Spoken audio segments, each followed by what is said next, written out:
Femmes, levons-nous, ne regardons pas nos couleurs, ne regardons pas nos tailles. Noir, jaune, rouge, bleu, mettons-nous en marche par nos revendications, par nos stylos. La lutte est longue, mais la victoire est certaine. Aujourd'hui, c'est symbolique puisque c'est le 8 mars, c'est une journée internationale de lutte des femmes et c'est pour cela qu'il a été choisi comme jour de lancement de la marche mondiale des femmes, de la 4e marche mondiale. Solidarité avec les femmes du monde entier. Solidarité avec les femmes du monde entier.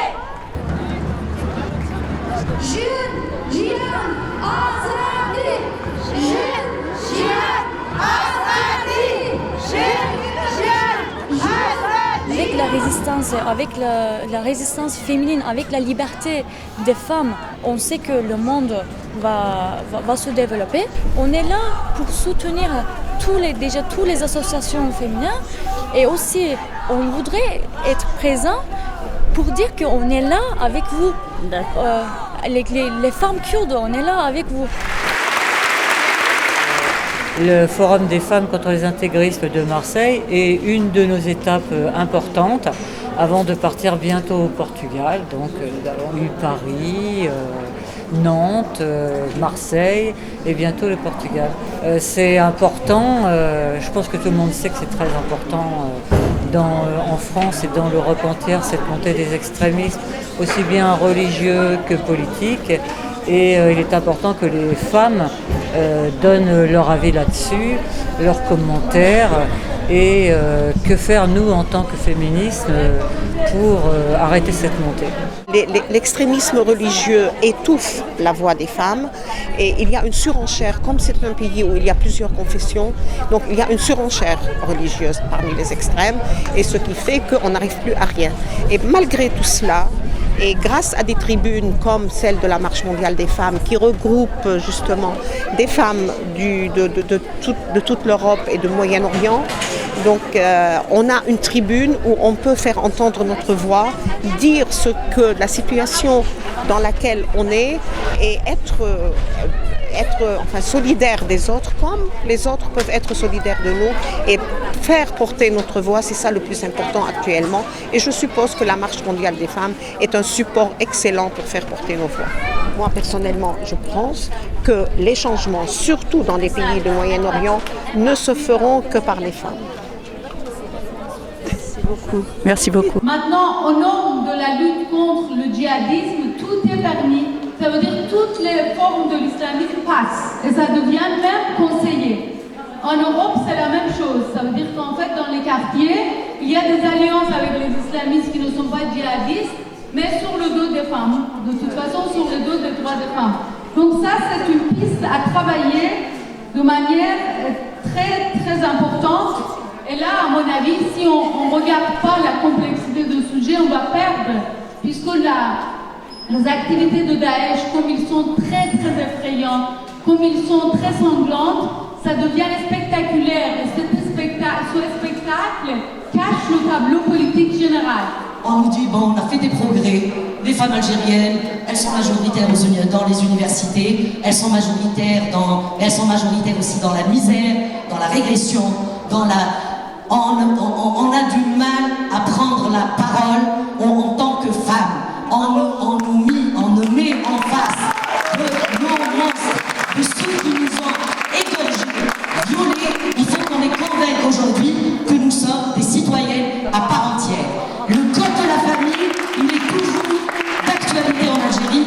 Je m'excuse d'avoir... Non, bravo.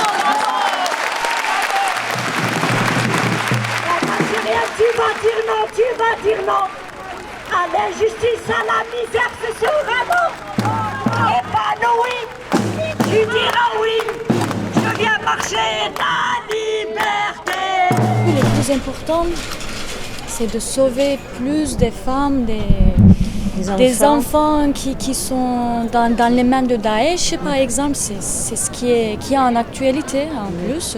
Et aussi, maintenant, il y a une guerre qui est entre l'armée turque qui a commencé, si vous savez. On a cessé le feu et que c'est la Turquie qui a commencé à attaquer les civils kurdes qui se trouvent au Kurdistan.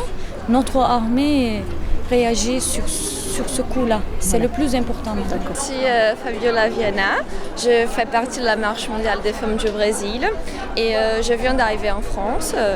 Je connaissais la caravane et je savais qu'il avait l'action ici. Enfin, j'ai participé de l'action internationale au Brésil, qui on a fait un peu différent qu'en Europe. On a fait des actions concentrées, régionaux, dans l'idée de donner la force aux initiatives locales au Brésil. Donc on a fait dans toutes les régions du pays. Et je suis arrivée en France et j'ai voulu... je suis venue à Marseille pour le week-end pour quand même connaître un peu la caravane et voir comment l'action elle se passe en Europe et voir la solidarité entre les femmes des pays de la Méditerranée, c'est très intéressant. Et oui, je serai à Lisbonne pour la fin de l'action internationale. Je suis engagée sur l'initiative contre la dette et les mesures d'austérité en Grèce. Je viens de Thessalonique. J'ai créé un espace de solidarité entre femmes. Ça fait 5 ans que les femmes rencontrent des problèmes très importants à cause de la crise économique. Elles sont les premières victimes des licenciements et les dernières à être embauchées. Elles ont le chômage le plus haut dans la société, surtout chez les jeunes. Le taux atteint presque 67%. Les femmes descendent se battre dans la rue contre le mémorandum. On nous dit qu'il faut rembourser la dette. Et pourquoi pas reverser l'argent aux plus démunis pour des causes humanitaires locales. Les femmes en Grèce, elles ont résisté. Vous connaissez toutes les femmes de ménage. Pendant 2 ans, elles se sont battues. Ces femmes-là ont montré le chemin et on était à leur côté pour les soutenir. Et elles ont gagné, elles ont repris leur boulot. Pour nous, c'est très important, toutes ces petites victoires. Ça nous donne du courage pour continuer. On est ici pas seulement pour se battre, mais aussi pour la solidarité féminine et féministe. Aujourd'hui, si je suis ici, c'est pour créer des réseaux, car les problèmes se trouvent partout les mêmes en Europe. Il y a des agressions contre les femmes et on est là pour créer des réseaux européens. Et de cette façon, on va s'organiser. Notre résistance est partout en Europe. Et de la même façon, toutes les attaques, là où il y a de la nécessité de créer des réseaux, on va organiser notre résistance et contrecarrer ces politiques néolibéralistes et ces mesures d'austérité. Nous, on croit que toutes les femmes, on est capable de changer les choses.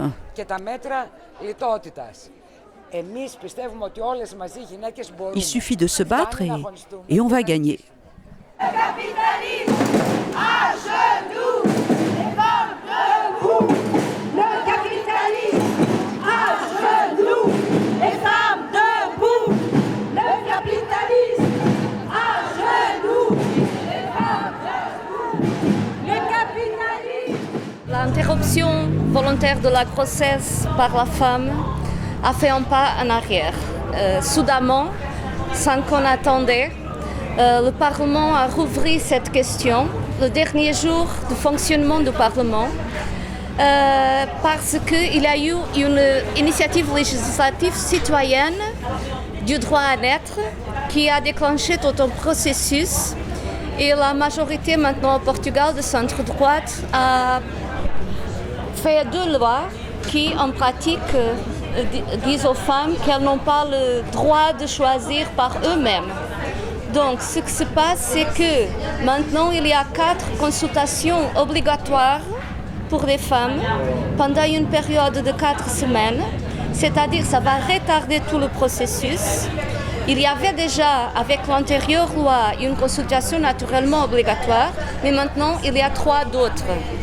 Et donc, pour nous, nous considérons que ça, c'est-à-dire aux femmes, vous ne savez pas prendre des choix vous-même, autonomes, en tant que personne. Ah oui, bien sûr, j'estime qu'il y a une régression des droits des femmes au monde entier. Et même dans les sociétés soi-disant démocratiques, c'est le cas du Portugal, ça n'a pas été un processus transparent du point de vue politique du tout. Donc les femmes sont très fâchées avec ça.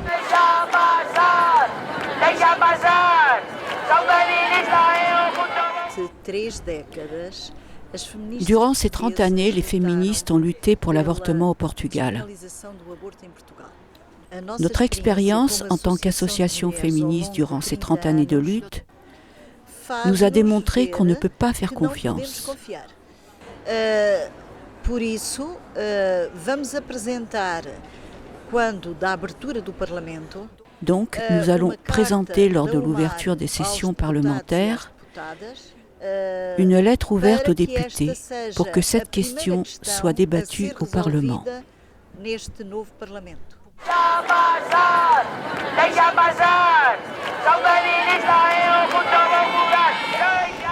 Quand on a manifesté en soutien aux femmes de la grecque, parce qu'on a manifesté contre l'austérité, pour la reconnaissance de la dignité des femmes, de ces femmes qui avaient été licenciées, le consul de Grèce nous a dit « Mais qu'est-ce que vous faites? Pourquoi vous êtes là pour manifester ?»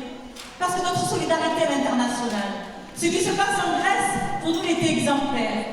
Et quand la présidente du Parlement subit des insultes et des discriminations sexistes, parce qu'elle s'est élevée contre les magouilles qui ont été imposées par l'Union européenne au Premier ministre grec et à toute l'équipe, on la traite comme une moins que rien, on la traite de salope. Et bien nous sommes solidaires des femmes grecques. Nous avons été solidaires avec les collectifs 13 des femmes espagnoles. Et je vous assure, nous étions 10 en décembre devant le consulat d'Espagne, nous étions 3000 devant l'Union européenne à Marseille, et nous ferons pareil pour le Portugal.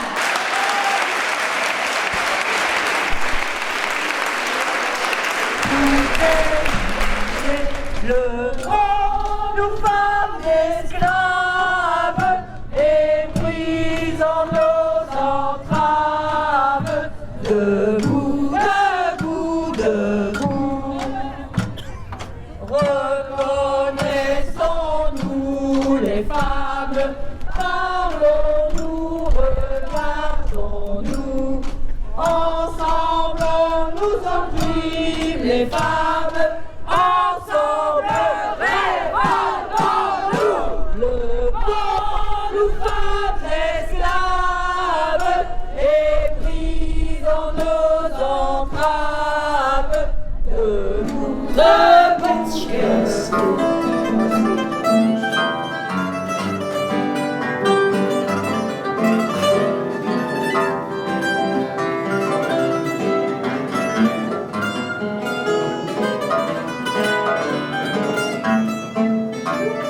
Nous qui vivons cette espèce de moment tellement réactionnaire, ce racisme triomphant, cette illusion de plus en plus, cette méfiance du monde musulman. Or, je pense qu'il va y avoir des femmes turques, qu'il va y avoir des femmes de tout le bassin méditerranéen, et écouter ces paroles-là, et y compris des africaines, je pense que c'est vraiment, ça va être passionnant, je pense, pour nous. Ça va être passionnant.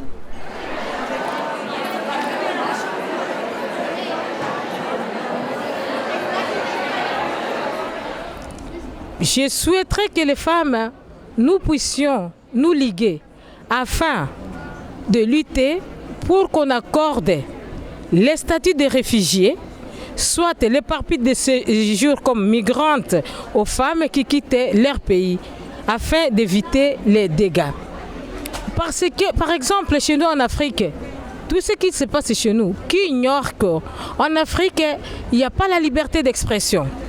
Qui ignore qu'en Afrique, il y a le mariage forcé qui continue jusqu'à ce jour? Qui ignore qu'en Afrique, il y a les filles qui se font excuser sans qu'on leur pose la question, sans leur volonté jusqu'à ce jour? Et des femmes qui subissent des atrocités pareilles n'ont pas le droit de fuir pour se sauver. Elles n'ont pas le droit d'être protégées. Elles n'ont pas le droit d'être aidées. Je vous prie de regarder notre énergie. Je vous prie de regarder notre savoir-faire. je vous prie de regarder notre intelligence ainsi que nos talents. Parce que pendant que vous nous sacrifiez, vous vous sacrifiez vous-même aussi. Voilà les deux problèmes que je suis venu poser ici pour la marche mondiale. Femmes, levons-nous. Ne regardons pas nos couleurs, ne regardons pas nos tailles. Noir, jaune, rouge, bleu. Mettons-nous en marche par nos revendications, par nos stylos. La lutte est longue, mais la victoire est certaine. Merci.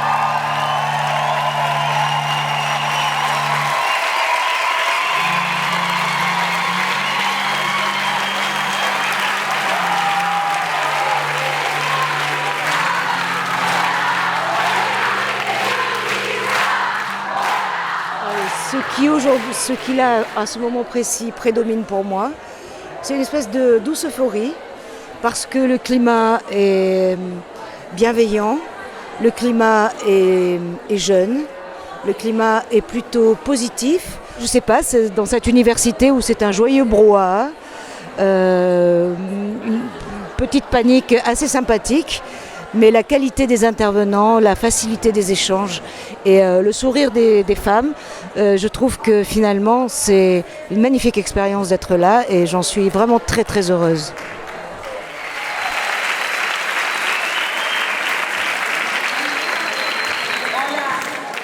Me llamo Sonia y soy de Latinoamérica, soy de Bolivia.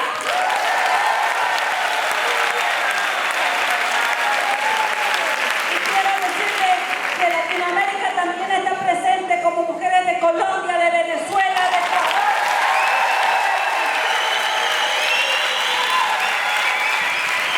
Que igual que ustedes trabajan con esa misma potencia.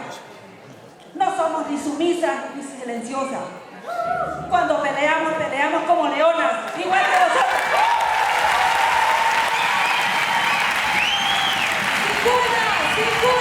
Sicuna, sea machista.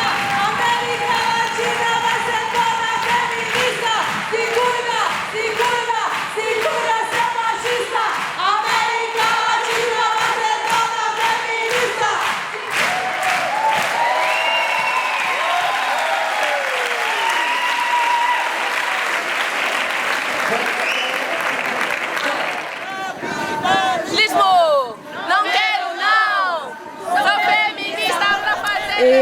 Eu sou Graça Samo, venho de Moçambique e estou com o Secretariado Internacional da Marcha Mundial das Mulheres e estou aqui para celebrar o encerramento da 4ª Ação Internacional da Marcha Mundial das Mulheres.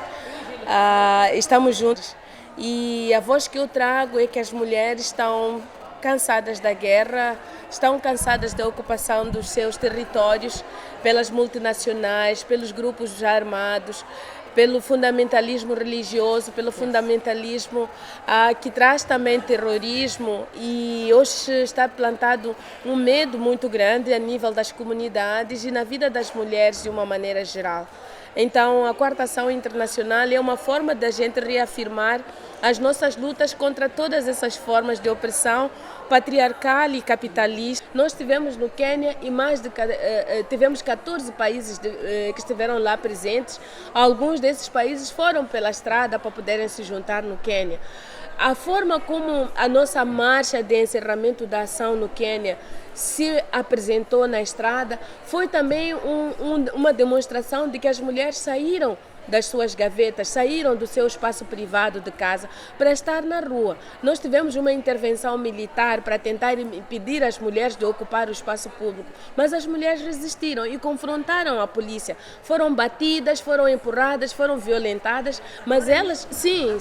Agora na marcha que nós tivemos no Quênia, no dia 13, a nossa ação foi dia 11, 12 e terminamos no dia 13. E a nossa ação pública foi se mobilizando e estão fazendo a sua revolução. Como Marcha Mundial das Mulheres e no contexto desta ação internacional, nós queríamos unir as nossas vozes como mulheres africanas com as mulheres da Europa, com as mulheres da América, com as mulheres da Ásia, com as mulheres do mundo árabe, para dizermos que estamos aqui firmes para continuarmos a lutar pelos nossos direitos, para a autonomia sobre os nossos próprios corpos, sobre a nossa sexualidade, sobre a possibilidade de decidirmos sermos esposas ou não sermos esposas, termos filhos, não termos filhos, para podermos construir uma alternativa que nos permite nos reafirmarmos como sujeitas de direitos e reafirmarmos-nos politicamente também para dizermos que nós podemos tomar conta e conduzir os nossos próprios destinos. Por isso estamos sempre reafirmando que seguiremos em marcha até que nossos corpos, nossos territórios sejam livres, até que todas nós sejamos livres.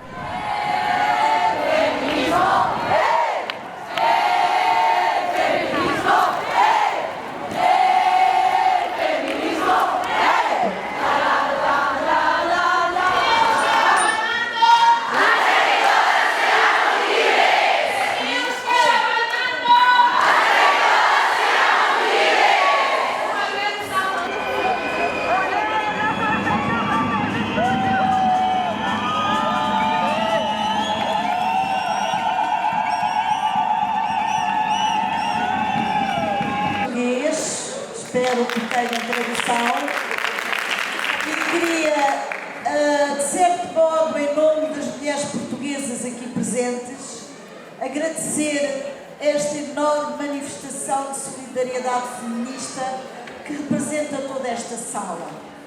Dizer-vos ainda que se esta sala estivesse cheia de homens, mesmo não fazendo nada, estariam aqui todos os órgãos de comunicação social. Estariam aqui todas as televisões. Mas nós, mulheres, quando lutamos pelos nossos direitos, não temos voz na comunicação social. E esta é também uma das nossas lutas. É fazer com que a comunicação social nos ouça.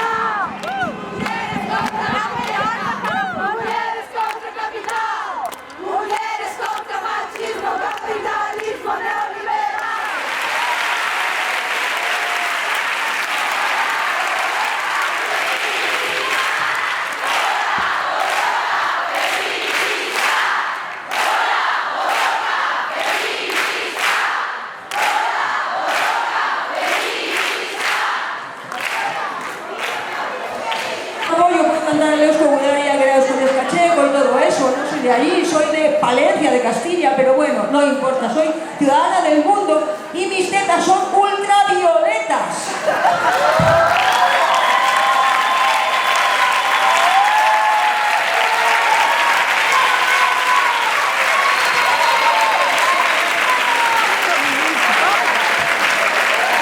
Vivimos un poquito oprimidas por el Estado español y francés, que por eso no somos fascistas.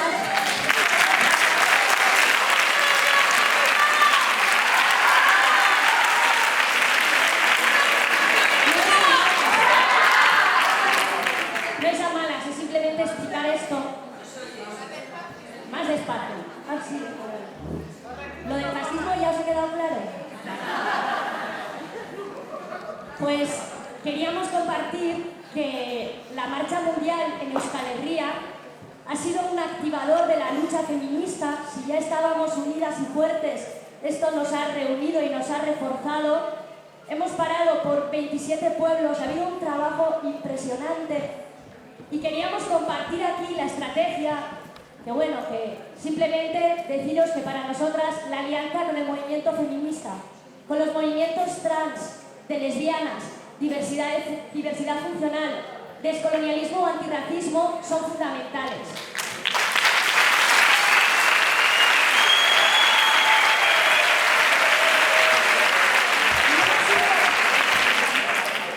No ha sido fácil gestionar toda esa diversidad. Somos muy distintas, venimos de políticas muy distintas, pero estamos aquí, diversas, juntas, unidas y impulsando la lucha feminista en Euskal Herria. Esta es nuestra propuesta para la Marcha Mundial Europea, esta gran alianza. Por último, no quería pasar sin dar las gracias a todas esas mujeres. Hoy estamos aquí entre 230 y 250 mujeres de Euskal Herria.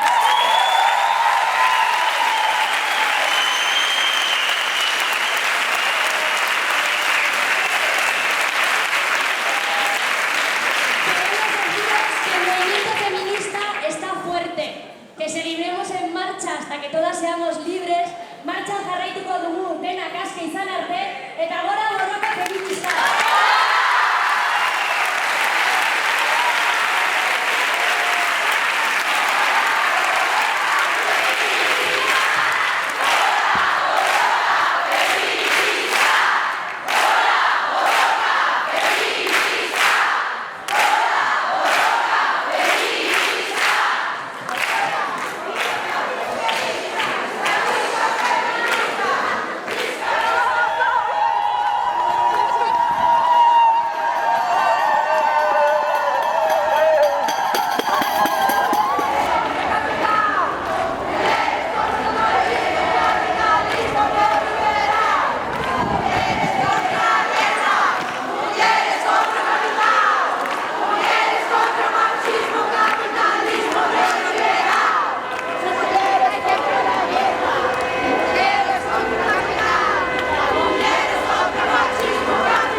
Et je ne connaissais pas bien le mouvement féministe. Ça, oui, bien sûr que ça motive parce que bon, après ça pose deux choses, c'est que rien n'est jamais gagné. Donc en fait c'est un combat perpétuel, quoi. Même si effectivement dans certains pays on a avancé sur certains droits, etc., on n'est jamais à l'abri, parce que j'ai appris aussi cet après-midi, d'un retour en arrière. Et d'où l'importance continuellement en fait d'aborder cette question. Ça ne sera jamais terminé en fait. Et c'est pour ça que ce que je souhaiterais au sein des activités sociales, c'est qu'on prenne en compte continuellement cette question d'égalité dans nos activités. Voilà, à travers des rencontres culturelles, dans les centres de vacances, dans ce que je disais, à travers des débats au sein des organisations syndicales, puisque chez nous, en fait, le comité d'entreprise qui est géré par les organisations syndicales, donc on puisse avoir ce débat continuellement et puis voilà, pour incorporer cette question dans nos actions quotidiennement. Mais et je pense que le féminisme, ça s'éduque aussi, en fait. C'est une question d'éducation, de rencontres, de débats et du coup, par rapport à notre caisse d'action sociale, donc les raisons pour lesquelles en fait on se trouve là aujourd'hui, c'est qu'on voudrait qu'il y ait une continuité aussi dans nos activités, ce qu'on porte auprès de nos bénéficiaires, donc les agents des industries électriques et gazières et leurs familles, dans les centres de vacances et dans les colonies de vacances pour les jeunes, c'est porter les questions de l'égalité femmes-hommes auprès de nos bénéficiaires, quoi. Voilà, pour justement ouvrir l'esprit, se questionner et peut-être amener les gens à se positionner, à lutter. Voilà. Alors moi, ce que je dis souvent, d'un point de vue entre guillemets de jeune, c'est que ce que je déplore des fois un petit peu, c'est que la relève, ça se prépare. Alors ce qui est motivant, c'est de voir toute cette histoire collective là. Moi, ça me motive à continuer et voilà, à surtout pas arrêter. Et je pense que c'est vraiment la bataille aussi de chacun de faire venir de nouvelles personnes, de donner des responsabilités à des jeunes. Et ça aussi, ça doit être une préoccupation quotidienne parce que les luttes, on ne peut pas les porter si on ne prépare pas la relève. Alors en fait, j'ai trouvé ce que je cherchais quand je suis venue, c'est-à-dire des échanges et surtout des informations sur ce qui se passait autre part qu'en France. Parce qu'on a une méconnaissance en fait, de la situation des femmes. On s'imagine que tout va bien dans le monde et en fait on se rend bien compte que le monde est en guerre et que les femmes sont les premières victimes de cette guerre. Et je pense que ça va bientôt arriver en France, comment on va accueillir, et il y a de plus en plus de femmes réfugiées. Ce qui ressort surtout de toutes ces femmes du monde, même celles qui sont absentes, qui nous ont laissé des messages, c'est la solidarité, la solidarité, la solidarité. Pas de pitié pour elles, ce qu'elles veulent, c'est qu'on soit solidaires, qu'on les entende et qu'on soit témoins de ce qu'elles vivent.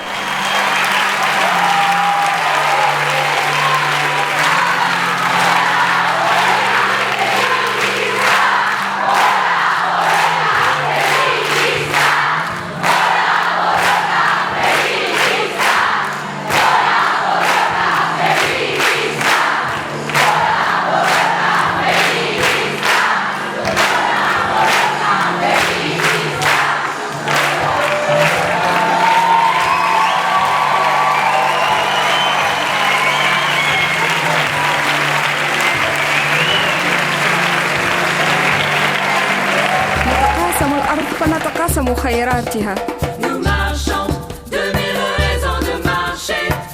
क्रांति के लिए आगे बढ़ो. Pedimos buenas razones de marchar. Acceso a la tierra, la propiedad, la ciudadanía y la alfabetización. 기보, 묘도, 해와 민주주의를 모토메테. Nous marchons de mille raisons de marcher. Pourquoi appeler la misère, corruption, impunité à violence aux femmes? Pour inclure les femmes dans le processus de paix. Igualdade na lei da família e violência doméstica é crime. Preservación de las culturas milenarias y no más abuso de los recursos naturales.